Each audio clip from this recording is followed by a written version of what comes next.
Euzubillahimineşşeytanirracim. Bismillahirrahmanirrahim. Elhamdülillahi Rabbil alemin. Rahmanirrahim. Maliki yevmiddin. İyyâke na'budu ve iyyâke nestaîn.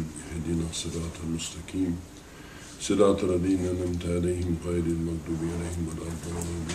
Amin. Allahümme salli ve sellem ve barik ala seyyidina Muhammed ve ala ehlil beytil kirâmi ve ashabihi muhlisîn.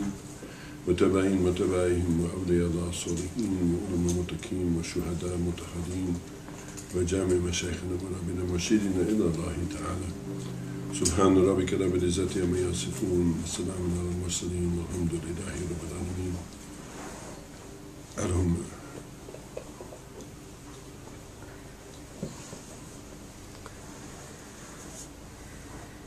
يسر لي أمري واحلل عقدة من لساني يفقهوا قولي. I will just briefly, inshallah, take you back to where we were very quickly and then go forward from there. So what I explained in the first part of this talk was that Islam, the root of Islam is salam, which is peace. And it is a verb rather than a noun, and it is mean that peace is arrived at through surrender to certain things. And in brief, the first surrender is an understanding, and the first understanding is a two-part understanding. And the first part of the understanding is that there is no deity other than Allah. Allah being the name of that which has created the universe, both the macro and the micro and everything in between it. And that there's not numbers of them, or plurality of them, or shades of them, or anything like that, but that there's one single creator that created everything, everybody, every place, everything. That's the first surrender. The second surrender is that Creator has communicated to the creation through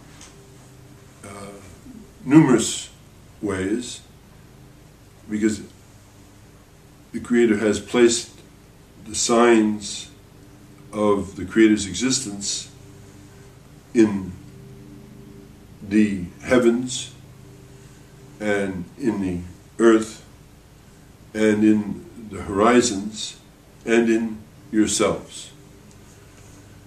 And having made that clear, the Creator chose from among the creation human beings who came to explain the purpose of creation and what is involved in living peaceably inside of that creation. And we call that person a messenger or a Rasul. And the Creator has explained to us that every nation has received one of these messengers. There's not a people in the world who do not know about it. And the Prophet ﷺ explained to us further in conjunction with that there are 124,000 or 128,000 of these messengers, meaning to say only that there is a plethora of them, there is a great number of them. And their task is to make clear for the human beings the reality of what's right and what's wrong. Right and wrong in terms of what is of benefit to any human being. And underlying all of that is the further reality that before any of us had a body, we existed as subatomic particles, if you like. I mean, it's a way of putting it in scientific, perhaps, language, maybe understandable, but the tiniest, it's called dur in Arabic.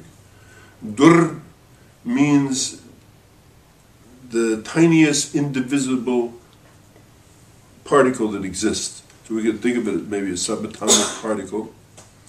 All of the souls that would come into the world from the beginning to the end were gathered together, and the Creator revealed to them that being, saying, Alastu bi Rabbikum, am I not that which is your Creator, your cherisher, your sustainer, that which makes you live, all of these things? Am I not that? And all of these souls said, Bela, which means, of course, Shahidna, we see that it's so. Then the Creator said to all of the souls, and I paraphrase here because I'm speaking in English, good. What I'm going to do is I'm going to place you in this place. And your job, your task, your test, your imtihanat, is to remember this moment. So time is simply what it takes for all of those subatomic particles to take on a body and exist in time and space with the sole purpose of actually remembering that moment that existed in pre-eternity, like that. Then hearing to know what is right and what is wrong, what is good and what is evil. And there are right and wrong. We live in a world today of moral equivalence. But there is, in truth, what is right and what is wrong. This is governed by what we call the principle of maslaha. Maslaha, remember I explained in the first lesson, ma means something that's in something, salah. Salah means what is good and what is wholesome. So maslaha means that which is good and that which is wholesome. Like we know, for instance, smoking cigarettes has a deleterious effect upon the human body.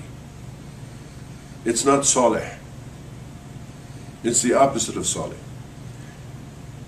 They indeed describe it often as a filthy habit. So here you can see something, this is good for you to breathe. Like you're studying breathing and meditation, and this is good for you. This is salih. Smoking is not salih. This is a very simple way of perhaps looking at it. Okay? And it's not a question of moral equivalency.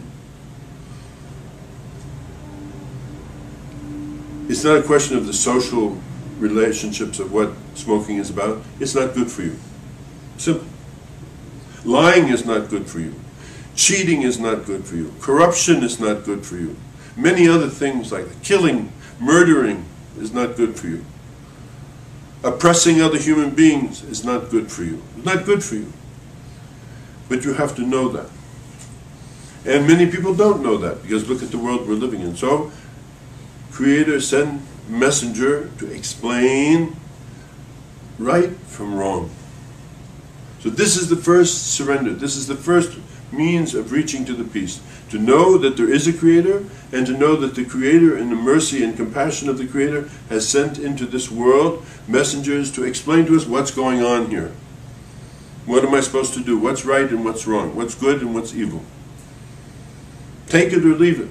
Because Creator also says, Allah also says, La ikraha fi din. There's no compulsion in this deen, in this religion, in this transmission. We're not compelled. Nobody is compelled. We just tell you this is right and this is wrong. Smoking is not good for you. You can smoke. You smoke. Well, that's your business, isn't it? But it's not good for you. Pranayam is very good for you. Very useful for you. Good for your body, good for your mind, good for your heart, good for your soul. Whether you call it pranayam, you call it dhikr, whatever you call it, it's good for you. You know, this is good, this is not good. But what you do, that's what you do. Either you can do this, you can do that. It's up to you.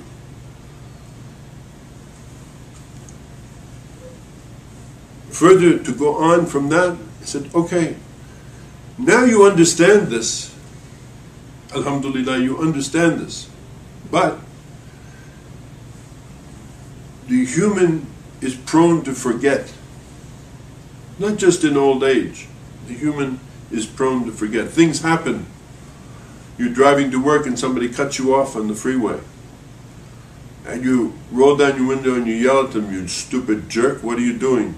Something like that. You forgot. Your boss says something, this, whatever it is, you forget. So you have to have a method which will keep you, even when you forget, to put you back on the track of remembering. So some religions have evolved where they go to church once a week. But that doesn't really make it because it wears off. They say, okay, well, go every morning. That's better. But then what about the evening? Or meditate morning and evening. Okay, that's good. But what about noontime? What about the afternoon, etc.? So inside of this thing from the last messenger was revealed the means to maintain peace, which consists in 5 times a day recognizing the Creator, recognizing oneself in relationship to the Creator, and making that clear, and also at the same time putting the body through a series of postures or movements. Similar, because I'm talking to people who study yoga, similar in some respects to asanas. We stand, we bow, we prostrate, we sit, all of these things in reverence and in remembrance of our situation. So this takes the lesson of the peace, which is an action, because we say Ashhadu an la ilaha illallah, Ashhadu anna Muhammadan Rasulullah. It's an action. And we make this other action, and we make it 5 times a day continually, all the time, for all of your life. You do this. This serves to bring about and to establish, if you are conscious, the peace inside of you. That's like on a daily basis. The first thing is a momentary realization, then we're talking about a daily basis, then we talk about a yearly basis. And on a yearly basis, the year has about 12 moons in it. We operate on a lunar calendar because that's what we can see, the lunar calendar. Solar calendar, alhamdulillah, is another way of cutting up time, but it's much easier to understand time by the moon. Because the moon, we have a new moon, and it goes through its whole thing, 28, 29 days, come back again, new moon, and like this. So the year is divided into almost 12 of these in a year. On the 9th moon, and it's changing, because it fits within inside of the solar year. Because the solar year is 365 days, this is 11 days, the lunar cycle, because it's 28 days, is usually about 11 days, sometimes 12 days, sometimes 10 days, less than the solar year. So what that means, it moves like a wheel within inside of a wheel. Big wheel, little wheel turns inside the big wheel. So now, for instance, I'm fasting now. This is in the summertime. But 6 months ago I was fasting, it was in the winter time. So it passes throughout the entire year. It makes a cycle. And fasting in wintertime is different than fasting in summertime. Fasting in the springtime, etc. You can understand. But what this does is it focuses you at a much deeper level once a year. So because also, if you're in this thing of doing this all the time, you also become habituated. You become inured to the practice that you're involved in. This breaks the practice and changed all of your life. Everybody who fasts Ramadan, their whole life is changed every year for a month. Everything turns upside down. You get up at a different time.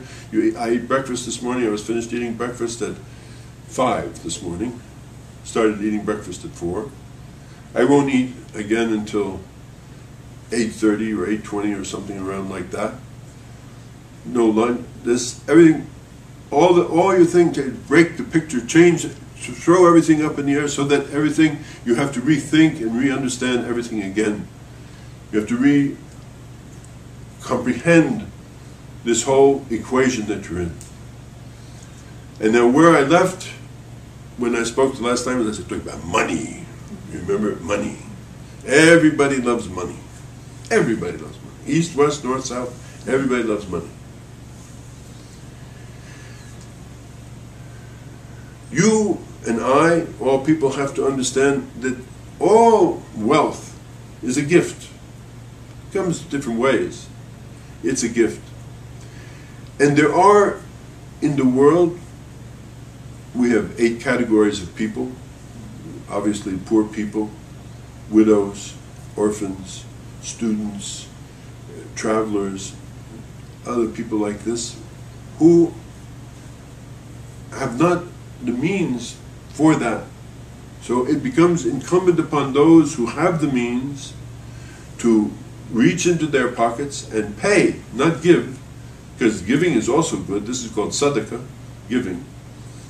But to pay 2.5% of your excess wealth. What do you mean by excess wealth? Let us say I'm a single man. I'm not, but let's say. I'm a single man and I have 2 cars in my garage. How many cars can I drive at once? The second car is excess. I don't need 2 cars. But then let's say I have a job as a contractor and I have a V8 truck that I use on my construction thing, and then I have a car that I drive. Well, no. Neither of them is excess because I need both of them. It's very easy to understand what excess is. Like, how many pairs of shoes do you need? How many suits do you need? How much jewelry do you need? How much money do you need, etc. And you assess that of which is excess for what you need, and of that you pay 2.5% of it every year to one of these 8 categories of other human beings who are in need of it. This gets you, as they say, in the pocketbook. This means that not only are we talking about something very spiritual, which is helping those who have less, as I said, belief. And remember, in the La yu'min billah hatta yuhib li akihi ma yuhib li nafsi. Nobody is a believer in the Creator, and nobody is a believer in Allah until they love for their fellow human being what they love for themselves. Prove it.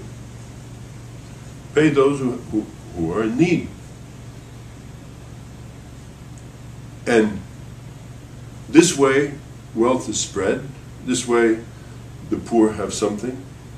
This way, people are provided for. For instance, students or travelers have need of it. People whose hearts need to be rectified. You know, people who have suffered terrible blows in life sometimes. This is another category of people. We call it people whose hearts need to be rectified. They need something to make them feel good.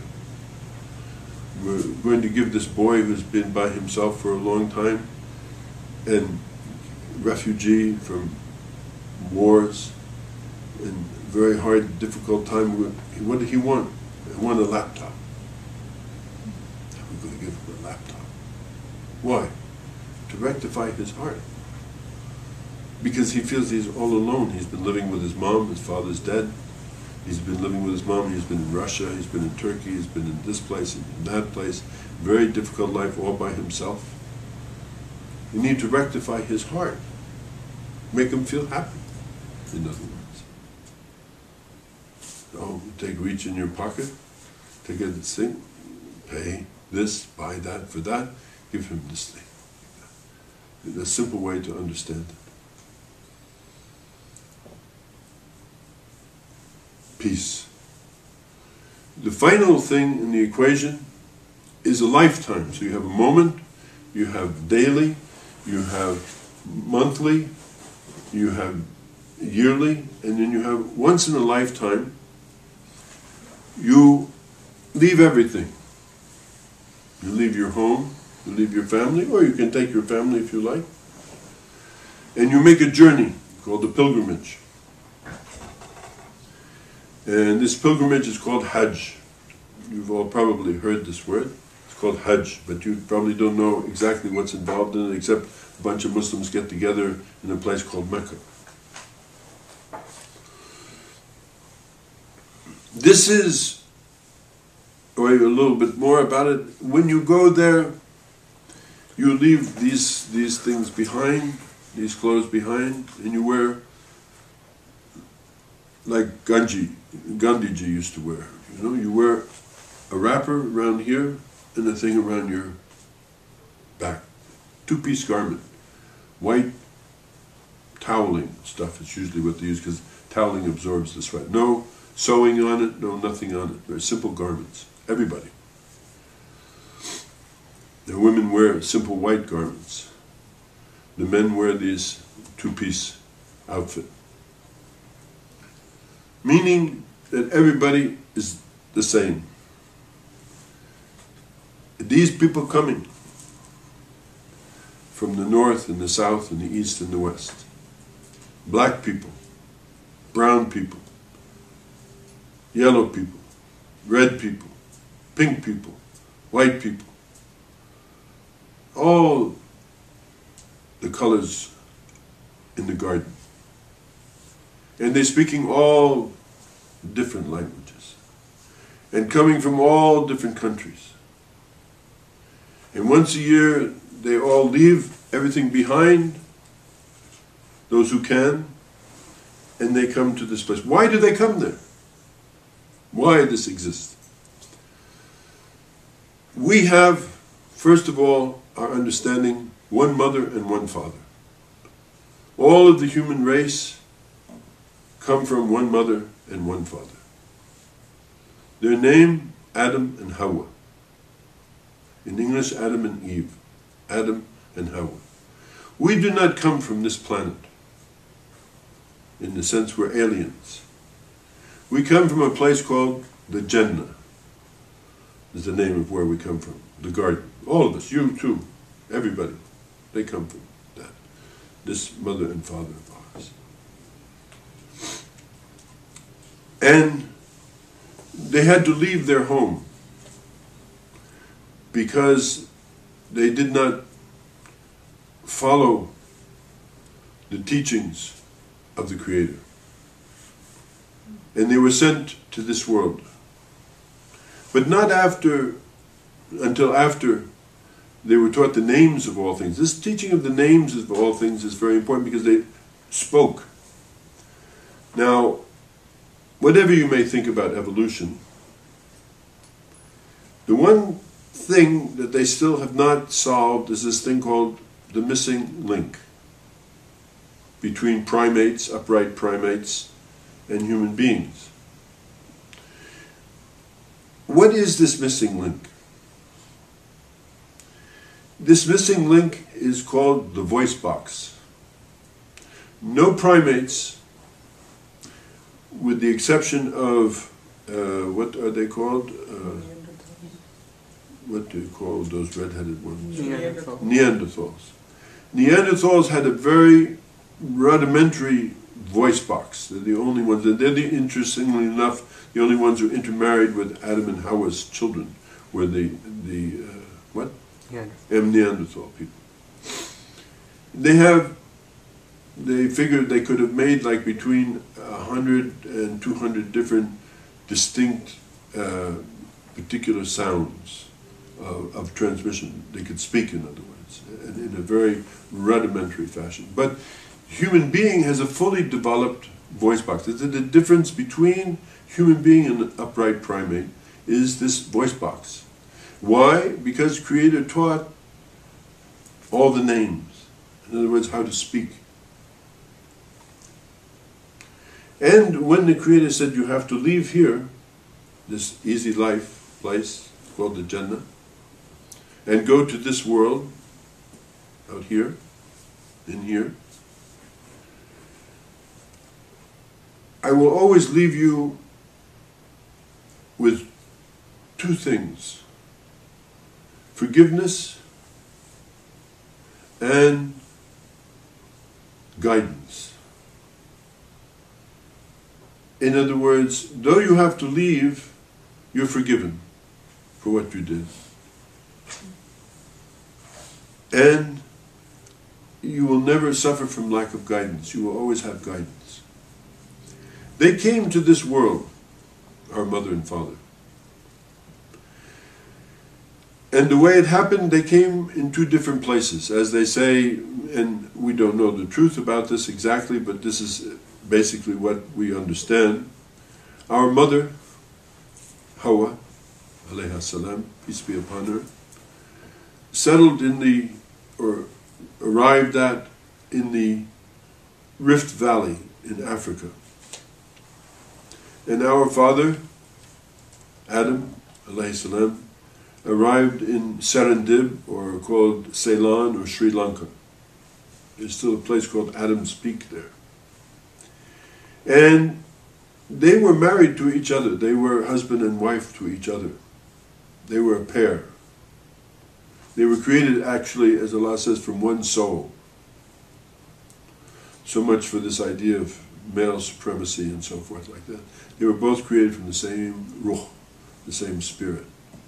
And they had a tremendous attraction for one another. And they were here in this world, and they gravitated towards one another. And they made this long journey towards one another until they finally met each other in this place called Arafat. Arafat, the root of it is araf, to know. They met each other in this valley called Arafat after this unbelievably long journey to come together. This is why when the people come, where do they assemble? They assemble in the plain of Arafat, which is outside the city of Mecca. That's why the first reason why people go on pilgrimage is to recapitulate that. And if you want to read in English a moving account of that, you can read in the book of Malik, Hajj Malik Shabazz, known in English as Malcolm X, his account of it. It's a very moving account. When he, as somebody who was brought up as a racist, black racist in his case, saw all the children of Adam and Hawa. And he knew that that teaching that he'd received was a completely false teaching that was given to him by Elijah Muhammad and so forth. Because nobody, as Allah says, nobody is any better than anybody else, neither the black nor the white, nor the Arab nor the non-Arab, except by one thing. That's taqwa. Taqwa means what? Consciousness of Allah, God consciousness, perhaps in terms that you might understand. That's the only thing that makes anybody any better than anybody else, is that God consciousness and the degree that you have of it. And this is what he understood. And this is what all these people come. They come from all over the world. From every imaginable corner of the world, they come together in this plain of Arafat, all dressed in these plain, simple white garments, all with the understanding, because they've already been through the momentary step, they've been through the daily step, they've been through the yearly step, they've been through all of those steps, monthly step, the yearly step, all those steps. This is the culmination of it. So they've come with that consciousness, and they see the truth of it, that these are all people, are brothers and sisters. All people are brothers and sisters. Think to yourself, imagine to yourself what this world would be like if everybody knew that. If everybody knew beyond a shadow of a doubt that everybody was their brother and their sister. That there was no such thing that made people different as their color, or their language, or the shape of their nose, or how their hair grew, or any of those things. But that everybody saw each other as a brother and a sister. That's what we're after. That's why this providential thing came. They settled there. They had their first children there. Allah sent down for them from that Jannah a tent in which to live, a black tent in which to live. That's why you see that building, maybe you've seen a picture of it called the Kaaba with this black thing around it. This is a remembrance of that first house in which they lived. And that house was then added to later by the next important figures. Because during the time of Noah that we talked about, in the other time of global climate change, when there was a flood that swept out the whole world, all of that was swept away. Only something of the foundations were left. In the course of time, there came a messenger to the people. His name, as we call it, is Ibrahim. As it's called he's called in English Abraham, peace and blessings be upon him. He grew up in the workshop of an idol maker, a man who made murtis, a man who made idols. And he said, and people used to come and buy them, and people used to worship these idols. How could that be? He had the understanding, how could that be? How can it be that people worship something that people make out of stone or out of wood or something? How could that be? So one day when his uncle and the people around the shop were gone, he took a hammer, sledgehammer, and he destroyed all of those idols, except the big one. He left one, the big one. And he took the sledgehammer, and he put the sledgehammer in the hand of the big one. Wow. When his uncle came back, and his people who worked at the factory came back, they saw everything destroyed. He said, who did this? How did this happen? And they saw him there. He said, oh, that big one did it. They said to him, come on. We made that. I mean, how did he do it? He said, well, why do you worship it then? Why do you worship that which can do nothing in truth? So he directed them to that worship of that one being. And the king heard about this. And the king summoned him. And he said, what's this? Because of course, they depend upon the worship of all these idols so that everything can work. What can you do if you don't have these gods that you go and you genuflect and you bow down to and you put garlands on and you do all these things? And what can you do? I mean, that's what keeps the world going, right? I mean, you have to give obeisance to them, you got to feed them, you got to put ghee on their head, milk on their head, you got to do all these things, you got to propitiate the gods. He said, nah, you don't have to do that at all. That's rubbish.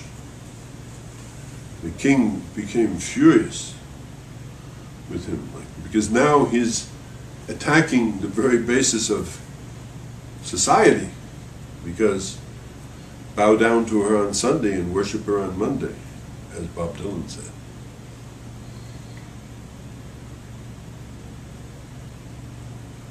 How can you live without the gods? The king said, you don't need that. There is Allah who made us all. That's who we worship. We don't worship these things. We know these things. We know the sun exists, the moon exists, the stars exist, the sea exists, the ocean exists, the mountains exist, this exists. We know all of that, but these we don't worship. But this is the creation of that one Creator. He said, throw him in the fire. Get rid of this man. Throw him in the fire. They go to throw him in the fire. Angel come to him and say, shall I save you from the fire? He said, no, Allah will take care of me. He put him in the fire burned. Put more wood in it, fire burned. He stand there. Put some more wood, burn him. He stand there. Then the king say, oh, who is this? What is this? I put him in the fire don't burn him. All on that day. You remember Meshach and Abednego and Shadrach. All on that day. No burn him. King trembling now. Because this is the most powerful thing he can do, is to kill him. Burn him to death. Fire don't burn him. He says, go. Leave my land. Leave this land of Ur, of Babylon. Leave. This was in Babylon. Go. And so he began his travels, Ibrahim. And he takes some who believe in him, among them his cousin Lut, and they leave. And they travel. And they go to the north of Iraq, and they go to the south of Turkey, to Haran, where he find wife, Sarah, and Lut find wife also. And then they come down to Palestine, and they stop in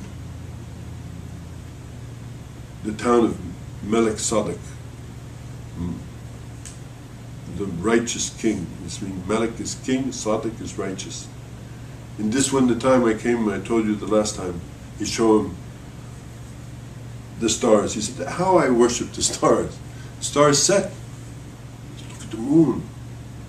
How I worship the moon. The moon set.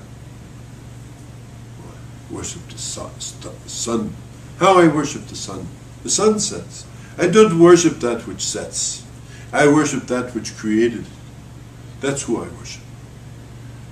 I worship that. That is my God and your God. And all of the creation's God. That's who I worship. He continued to Egypt. He stayed in Egypt for a while. There, his wife have somebody who take care of it, called handmaiden in English. Her name, Hajar. Hajar.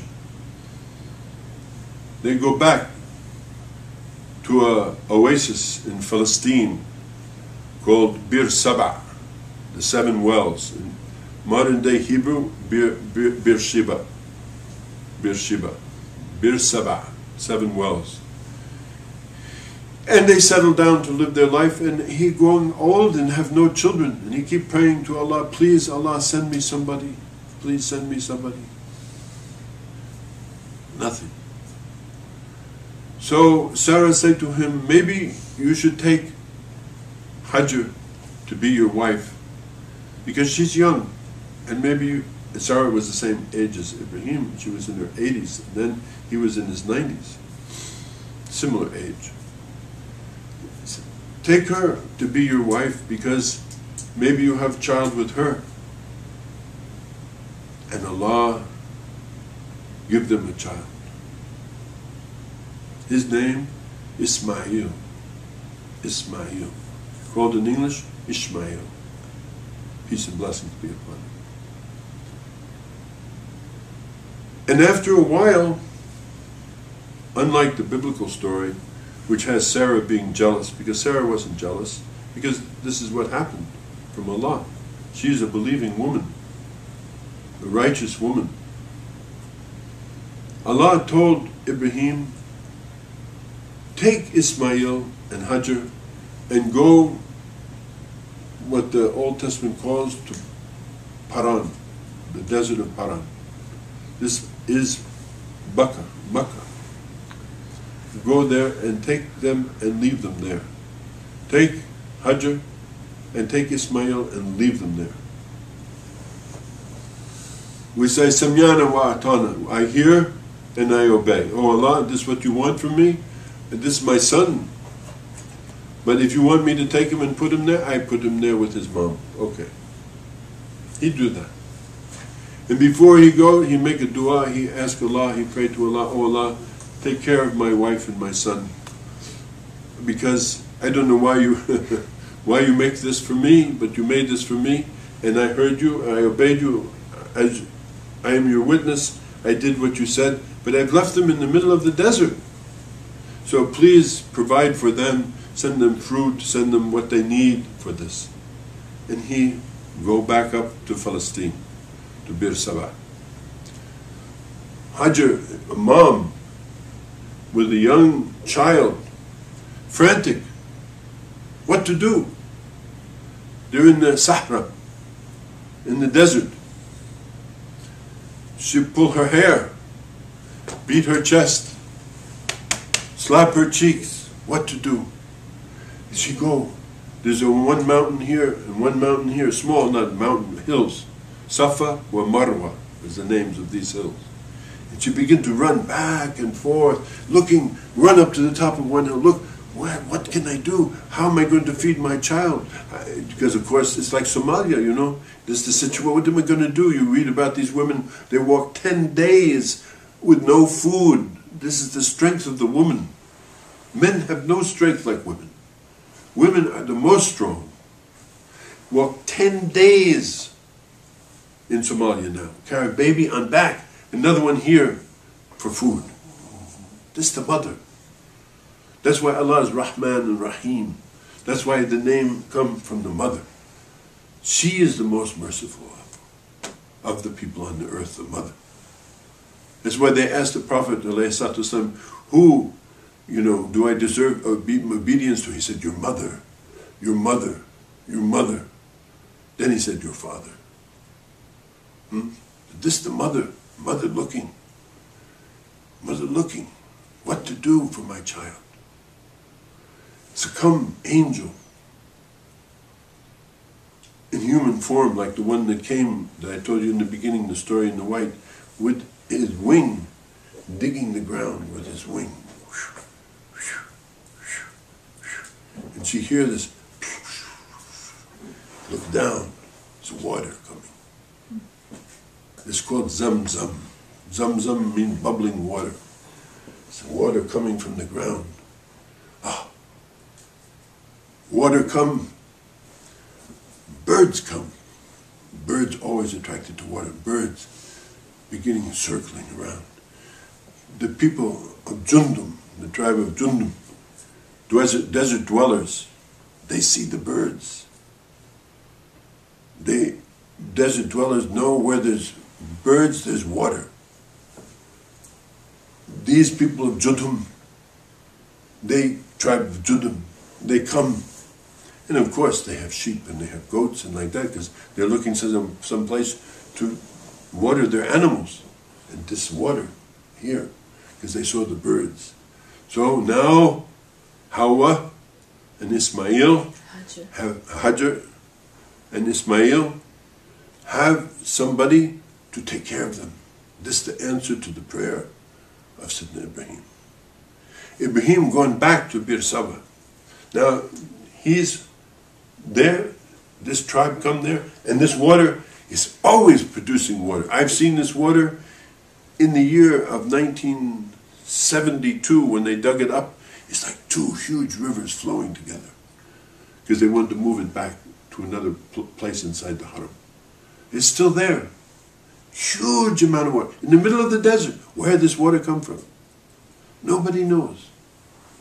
Aquifer, you might call it. Who knows where it comes from? But it's there. I've seen it with my eyes. I drink its water. All those people who come every year drink its water. Its water go all over the world in little bottles. People get this Zamzam water. Ibrahim go back, alayhi-s-salaam, to Bir Saba. And guess what? The phylloxeny, what's called the phylloxeny of Ibrahim takes place. 3 angels come. They told Sarah, they told Ibrahim, kill me a calf or a sheep, depending on the story. I want to eat.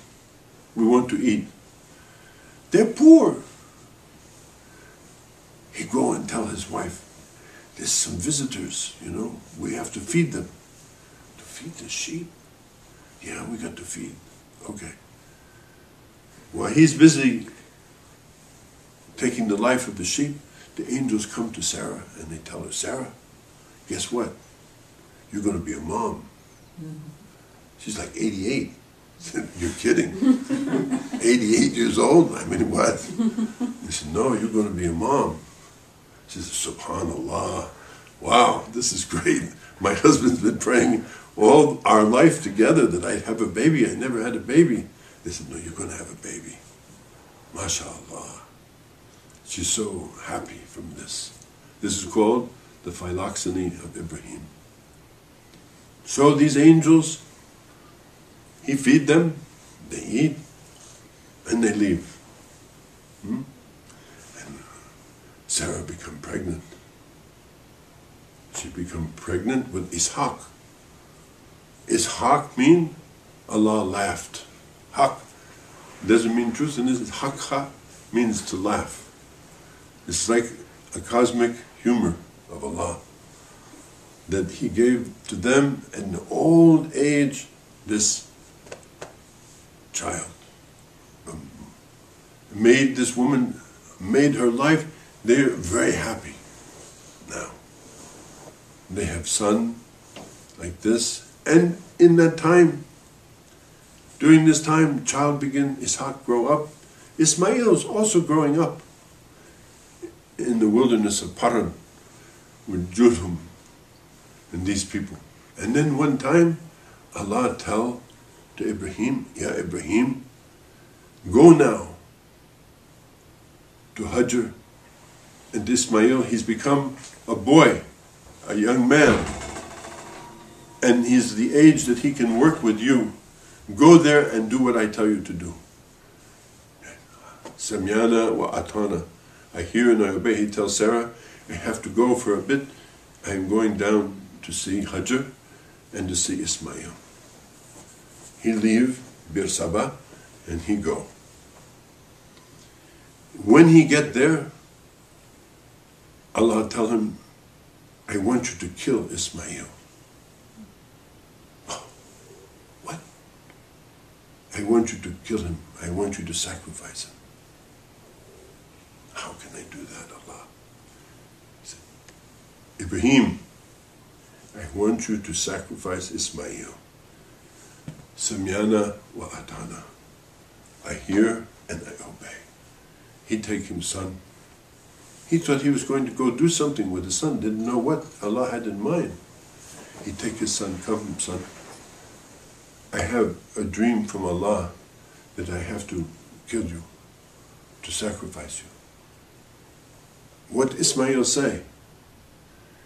Do what Allah told you, father. Whatever He told you is correct. And they go outside of the town. Now the people in the town, those people see, this is the sun, this is the sacred water, this water came and make the whole difference in their life. Who's this old man who's come and they're taking that young boy away? Where are they going? And he said, where are you going? He said, I'm going to sacrifice him. What? how you do that? And he told him, A'udhu billahi minash shaitanir rajim, I'm doing what you do not know. And he throws stones at that person, make him go away. And then another one comes, saying, what you doing? What you taking our son? He said, I have to sacrifice him. This is the way. Oh, you can't do that. A'udhu billahi minash shaitanir rajim. Go away. They throw stones. Both the father and the son. Third time, same thing happened. Finally, they reach to that same valley of Arafat where Adam and Hawa came. And in the middle of the valley of Arafat is a big hill. It's called the Jabal al-Rahmah, the mountain of mercy. This is where Allah said, kill him, sacrifice him on the mountain of mercy. He'd take him. They're both, you can imagine their state. He'd take him and he'd lay him down. And don't resist. Ismail, lay down like this. Do what you have to do, my father. And he'd take the knife and he'd go to cut the throat. And Allah says, stop, look here. And he see here a sheep. He says, you have proved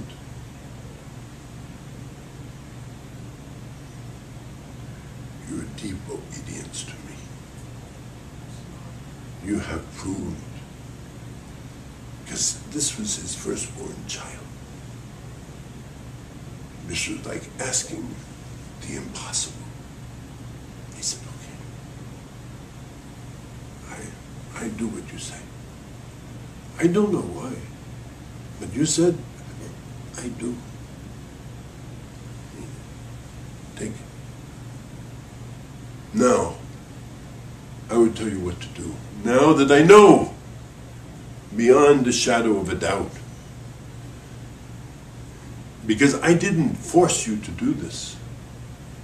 I didn't say I would do something bad to you. I didn't say anything. I just told you what to do and you did it.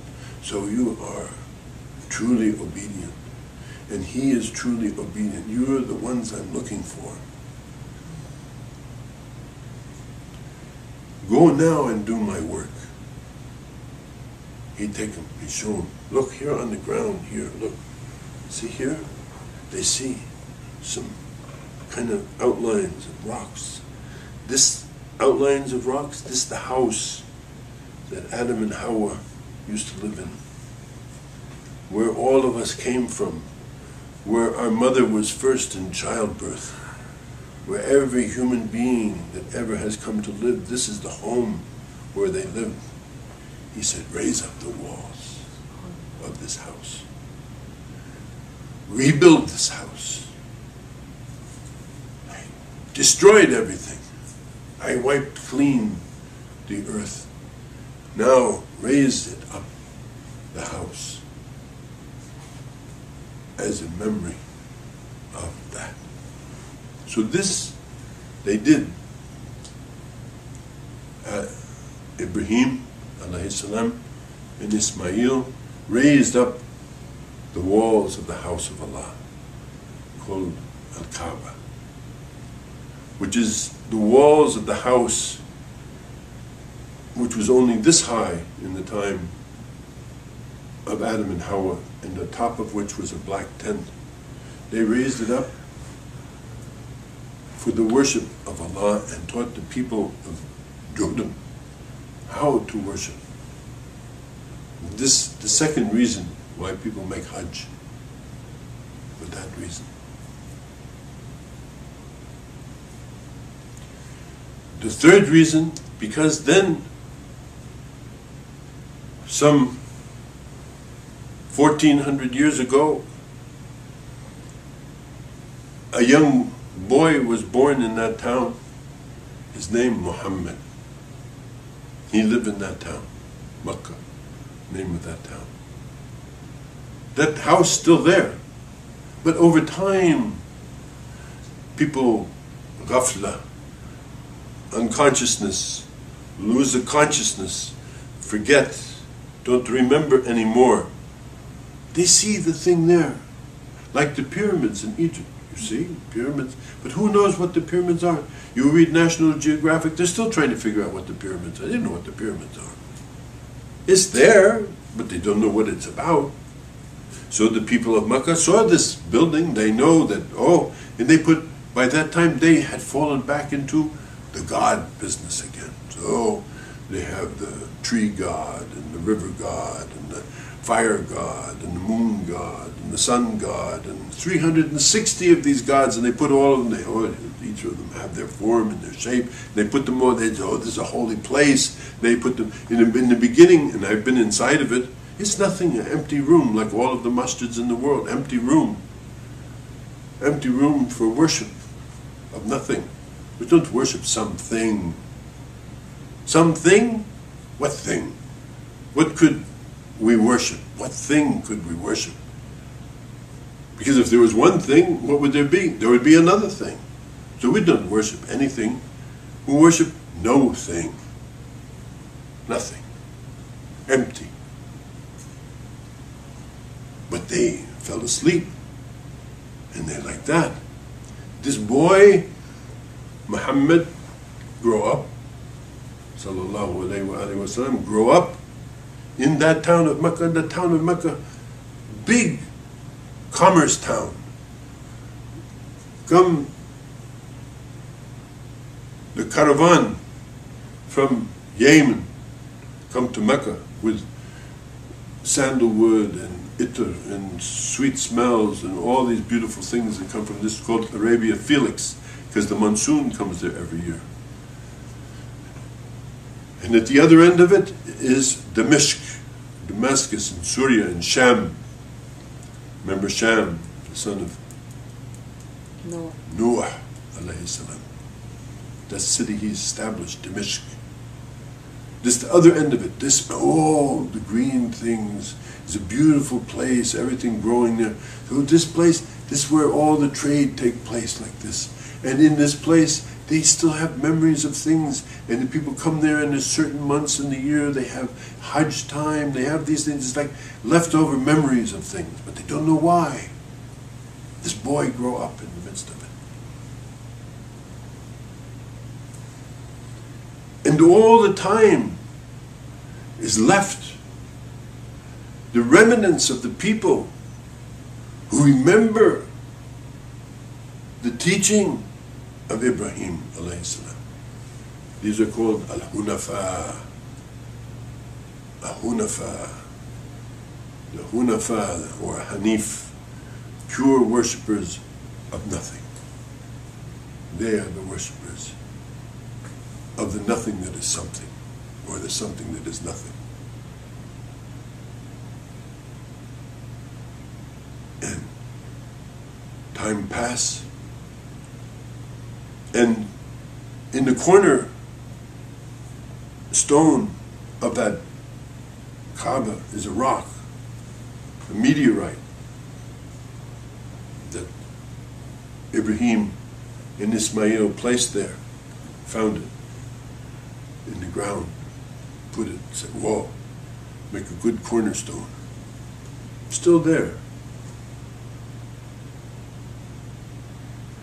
It fall down because they're going to work on this. Now who is going to put it back? This Muhammad, he told them, because no, my tribe's going to put it back. No, my tribe's going to, everybody, they're going to fight now whose tribe is going to put it back. He said, no, no, don't be silly. He said, get a blanket, put it in the middle of the blanket, then everybody can hold the blanket and you walk with it together and you put it in there like that. This, from a very young time, this boy, very smart. This young man, very smart. This honest one, they call him Amin, honest one. Time go past, he get married, he go in the trade of his uncle and his grandfather in the caravan. He traveled to Damascus and back. Story told about Christian monk who see him, know who he is. He's Muhammad. But he's just, at that time, not Muhammad, he's just a man who works in the caravans, married to a rich merchant woman called Khadija, radiallahu ta'ala anha. And then they make money. He have time. What he do with his time, he start thinking, and he meets some of these people, and then in his travels he met Jews, and he met the Kahanin, the storytellers of the Jews, and he met Christians. This is Ard al-Muqaddasa, the Holy Land. He met these people, and a thing come to his mind, and he began to go and sit in a cave in the mountain and meditate every year. In this month, Ramadan, this the month that he would meditate. And then he sit there one time. And he sat there for many years fasting, meditating. Everybody in the world fasting, meditating. Worldwide phenomenon. Want to find truth? Fast and meditate, of course.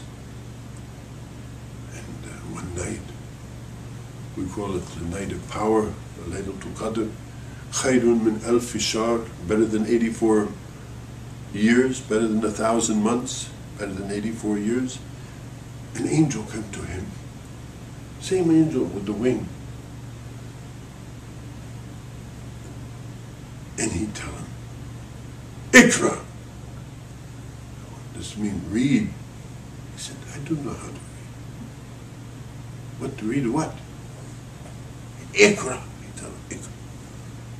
And when he come, you know, the story of this called the Night of Power, you know, you can imagine, those of you who have entered into states through meditation and things, the whole world was shaking. The whole world, the sky was filled with light.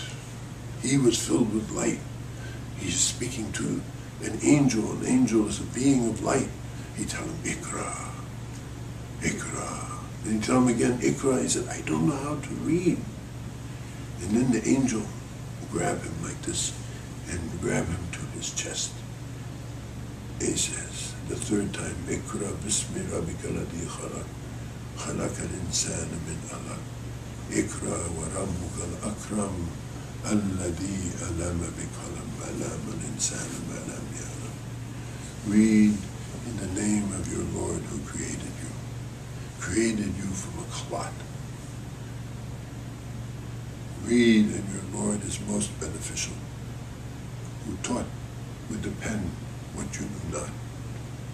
And then the angel disappeared. Ha! Shaken by this experience. That's end for today. That's it. Time.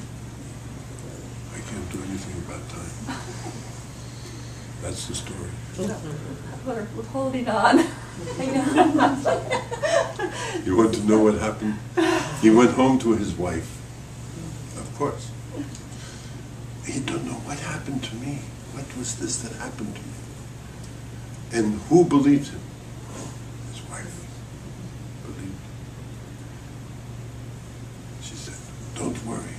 He was sweating and he was scared. And like you imagine seeing an angel and being grabbed by the angel and hugged by the angel to and he said, and she said, did you read? She said, yeah, I read.